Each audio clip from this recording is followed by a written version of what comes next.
حکیم سید زادہ کی 12 نصیحتیں۔ روزانہ ایک دیسی ڈلی لہسن ضرور کھائیں۔ ناشتے میں ابلے ہوئے انڈے کا استعمال لازمی کریں۔ ناشتے کے وقت ایک سیب کا استعمال کریں۔ گھی کی روٹی کی بجائے خشک روٹی استعمال کریں۔ دن میں 12 گلاس پانی ہر صورت پئیں۔ ایک دن چھوڑ کر تخم مرنگا یا اسبغول چھلکے کا استعمال کریں۔ ادرک، سونف، دار چینی، پودینہ، چھوٹی الائچی، تمام چیزیں تھوڑی مقدار میں لیں، زیادہ نہ لیں۔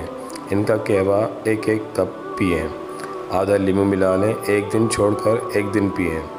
روزانہ 5 یا 7 کھجوریں کھائیں۔ صبح کے وقت بھگو کے رکھے ہوئے بادام چھیل کر کھائیں، 12 عدد۔ بوتل اور ڈبے والے جوسز ترک کر دیں، بہت نقصان دہ ہے۔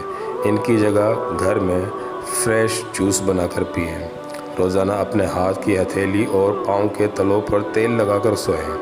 ناف میں 3 قطرے تیل ڈالیں، کافی بیماریوں سے محفوظ رکھتا ہے۔ تلاوت قرآن پاک 5 وقت نماز پابندی سے پڑھیں، اور جو تھوڑا سا وقت جب بھی ملے اللہ کا ذکر کریں۔ تمام امت مسلمہ کے لیے دعائے خیر کریں۔ شکریہ۔